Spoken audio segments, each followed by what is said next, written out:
It's the final classical game of the FIDE World Championship 2024, and the world champion is on your screen, Ding Liren and his challenger, Domaraju Gukesh. The score is 6.5, 6.5. The one who wins today will become the world champion. In case of a draw, we move to the rapid tie breaks. Ding Liren takes off his jacket, places it on the chair, and gets ready. He has the white pieces and will try to press today, but I believe a draw is a very likely result because in such high pressure scenarios, no one wants to overpress and lose it. We can see Maurice Ashley inviting the guest today, but look at Gukesh. He's super focused. He's closed his eyes. He wants to just focus on the job at hand. And there we have him making the first move. He plays 1c4. Is that what Ding Liren is going to play? I believe the arbiter is going to come and put back that move. And we are about to begin. The players shake hands. The clock is started. This is, dear friends, the Ambit recap of the day. Ding Liren opens the game with knight to f3, a very super solid choice and one that Gukesh would have expected perhaps, but not so sure how deeply he would have prepared. He goes d5, g3. Wow, the Reti opening is what Ding goes for. It has all the flexibility in the world because you haven't touched your c pawn nor your d pawns, so you can place it the way you want it. Now the bishop comes to g2, and let's see what Gukesh plays here. He has taken the center, and with knight c6, he's going for the reversed King's Indian. If you castle, I can go e5. But Ding is like, I'm going to play the reversed Grunfeld. He plays d4, and takes will be met with knight takes. So Gukesh tries to be very solid. He goes e6. And it makes sense, this move, e6. White castles here. And black takes. The reason why this move is good is because black is already a tempo down when you consider it as the Grunfeld defense with reversed colors. So rather than being over ambitious here, Gukesh is trying to be solid with this structure, but Ding is going to strike at some point with c4, knight g e7 played. The idea is to take, queen takes, and the knight comes to c6. That's the plan. He goes pawn to c4. The pawn is pushed forward. And now Gukesh takes, knight takes d4. Queen takes on d4. And the knight jumps in to c6. Gukesh swivels his knight there. Knight is attacking the queen. The queen has to move, but where exactly? It can go to f4, e3, d2, d1. He goes to d1, and now Gukesh must push his pawn forward. And he does it. Pawn to d4. This is a very strong pawn. But if you look at the development, black is lagging behind. His king is in the center. The bishop is not yet developed. The rook is here. He plays bishop to c5.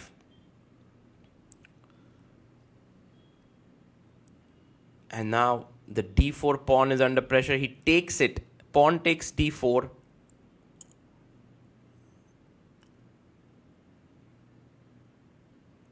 And he takes back with the bishop. The bishop is nicely centralized here and looking very strong, putting pressure in both directions.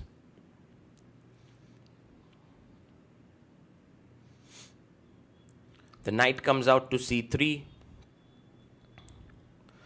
And now taking here is not a good idea because after takes, the rook gets an open file, the bishop gets this important diagonal. So Gukesh calmly castles it out and tells Ding, what is your plan?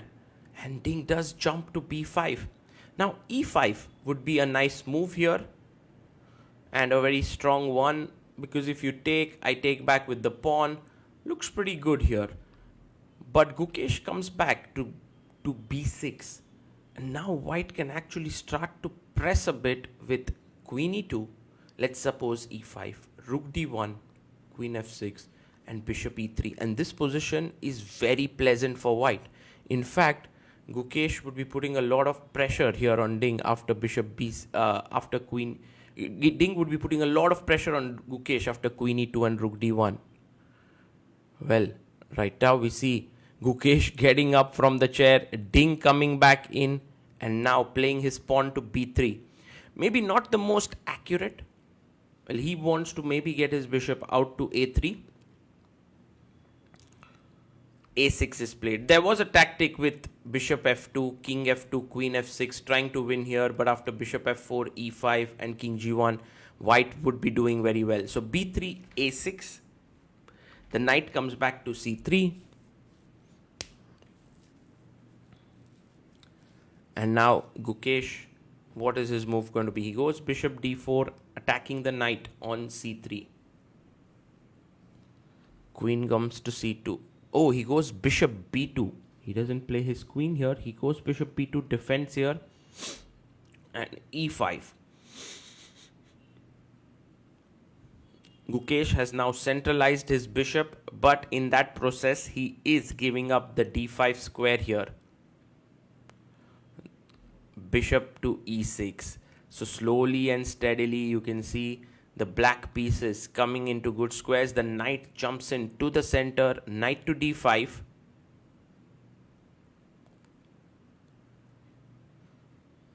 And now this is hanging. But he goes b5. What a move this is by Gukesh. b5 is an amazing move.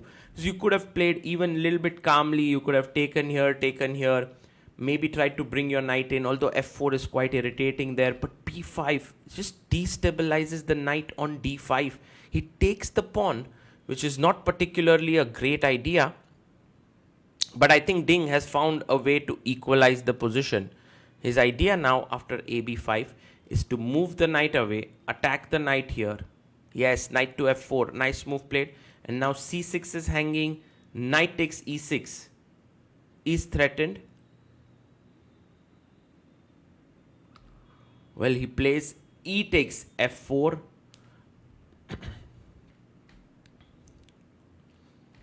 And now let's see how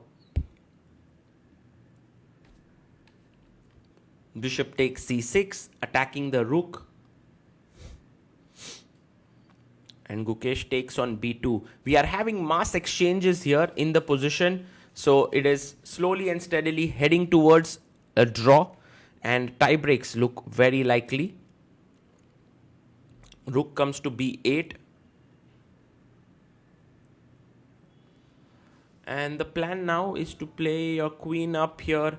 There's one small thing which I feel that black has in this position, which is that after, let's say, take, black is going to push the pawn to b4 and clamp two of the white pawns. Bishop f3, he moves back. Maybe bishop d5 was much more prudent, trying to trade more pieces. But bishop f3, Gukesh takes on g3. H takes g3.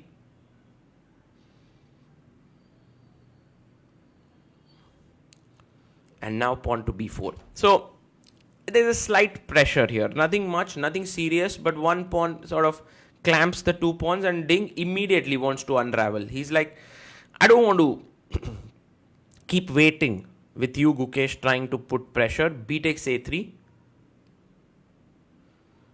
And now after rook takes a3, which is played. Well, if you take bishop takes b3, then you're going to lose a piece after rook b1. That's the problem. So g6 is played here.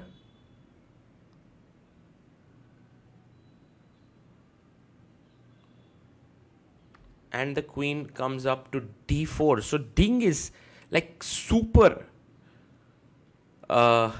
keen to even trade off the queens, even if it means giving up a pawn.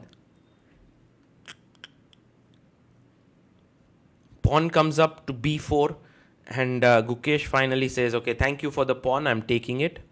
Takes. And logically, this is a good decision because you are essentially a pawn down, but it's 3 versus 2, and you now trade another pair of rooks. You soon, if you get off the bishops as well, then it's a draw. The rook endgame, so let's say rook takes rook, bishop takes, and now imagine that I play king g7, you go here, I take, this is a dead draw. There's nothing here. So Gukesh has to avoid the trade of bishops. And he goes g5. Have a look at the clock. We are on move 32. Gukesh has 53 minutes. Ding has 22 minutes on the clock. So time pressure is not really a big problem. He goes bishop d5, offering a trade of bishops. And Gukesh stays there. He plays bishop f5 because he knows he wants to continue fighting. And this is the thing about Gukesh, that no matter what the position, he has made Ding fight for every half a point. But here doesn't seem very likely that he'll be able to convert. He plays his king to g7, and in fact the tie breaks will really be very interesting because everyone has predicted that Ding is slight favorite when it comes to tie break. He has a much higher rapid rating. Rook to c4, offering a trade. Once again, if you trade the rooks, the bishop endgame is a dead draw. There is nothing much to play for here. So Gukesh would love to keep both the pieces here. And he goes rook b1 check.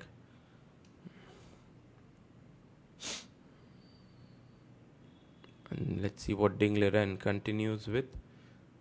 King goes to g2. And now he's trying to go bishop e4. Once again, to trade off the bishops.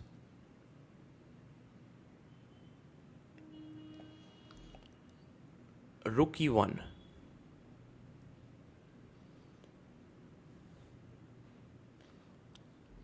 And the rook goes to b4.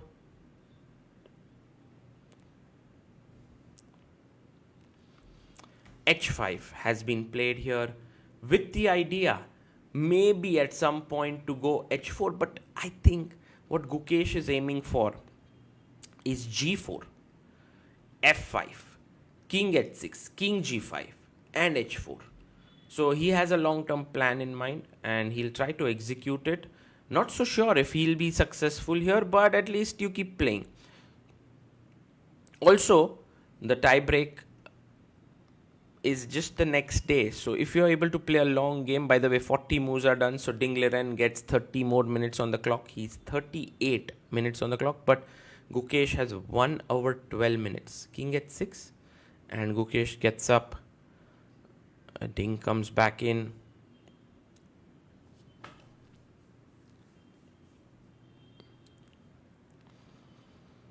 And he comes and puts his king back on g1.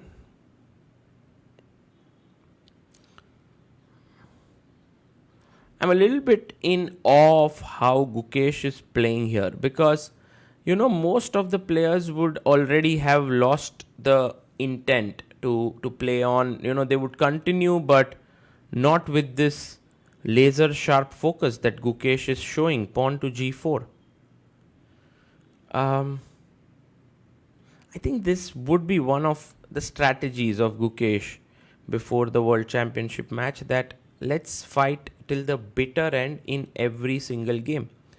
And that's the commitment that he's showing even now when the draw is in sight. But I think having an extra pawn means that you can continue. Like bishop b7 played.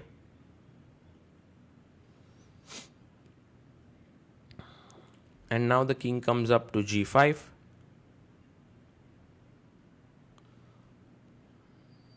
So this plan which we were talking about of f5 coming in, f3 has been played. And that's a good move by Ding actually. Because now with trading another pair of pawns, it'll become very tough for Gukesh to win. Although Ding has been bleeding a little bit of time, he has 21 minutes on the clock. Gukesh has 1 hour 11 minutes. He plays f5. You can push your pawn to f4, but I think Ding wants to simplify. So taking on g4 makes a lot more sense. So fg.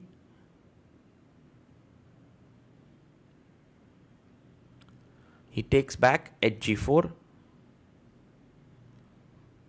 And now the best way to defend is just to keep waiting with your rook on the 4th rank. So f4 is very difficult to achieve. The bishop can keep moving back and forth on this diagonal. Bishop f7 played. The king comes up to f2.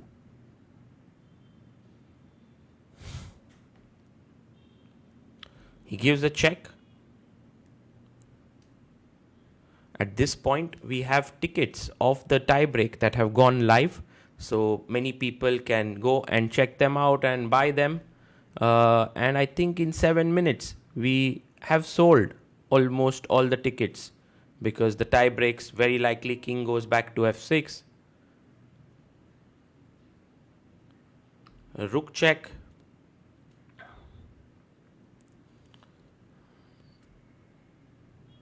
And whether Gukesh, he goes g5 back.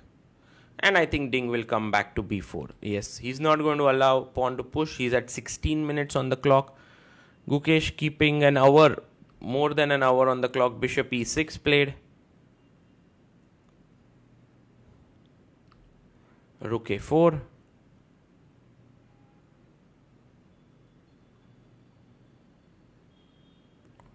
And now rook b2. Attacking the bishop here.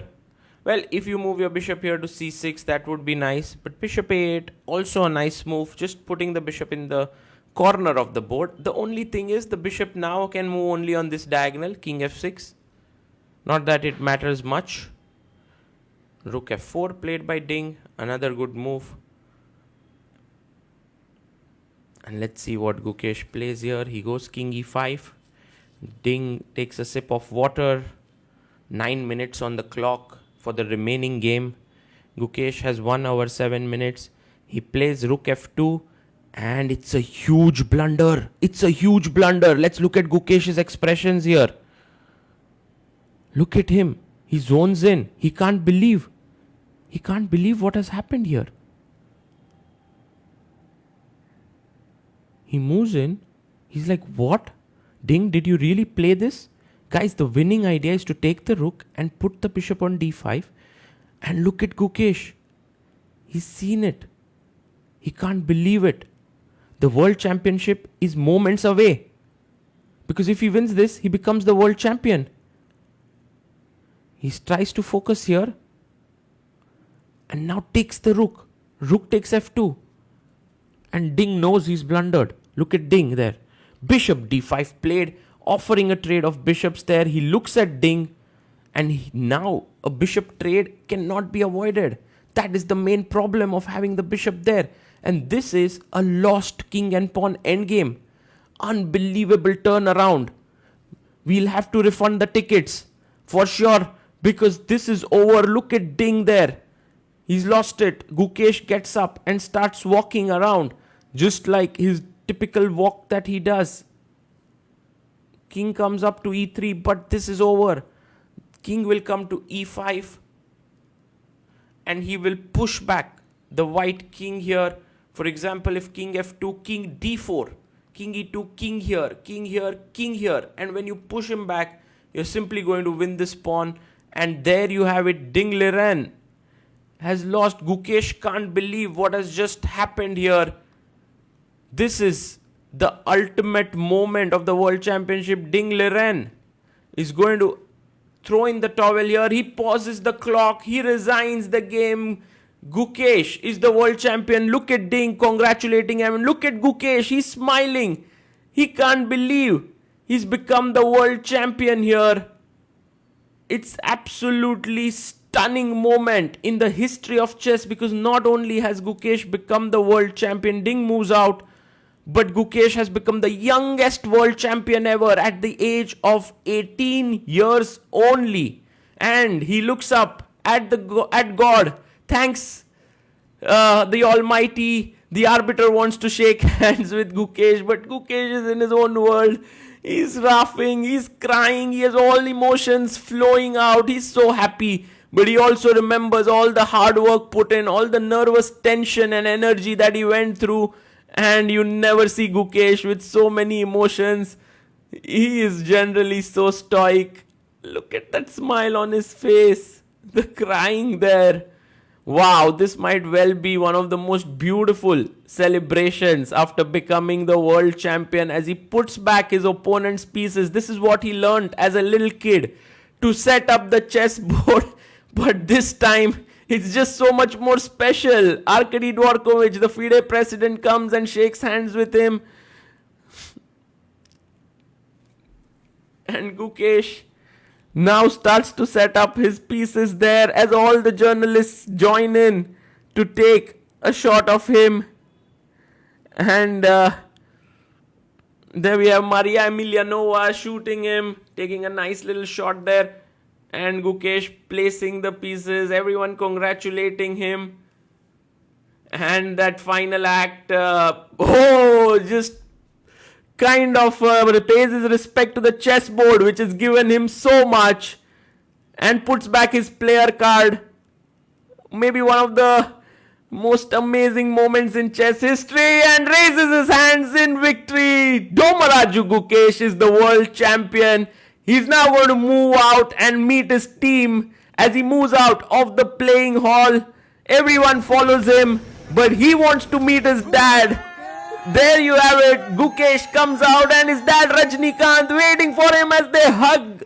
What a moment this is. What a moment. What a beautiful moment as his dad and him relive that amazing journey that they have had. Over a decade of chess, and Gayevsky, his head trainer. Wow, this is absolutely amazing. We are in tears.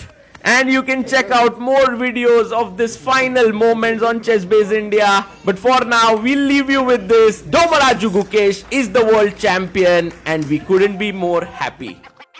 This December, the world's top chess minds clash in the heart of New York City at the FIDE World Rapid and Blitz Championship.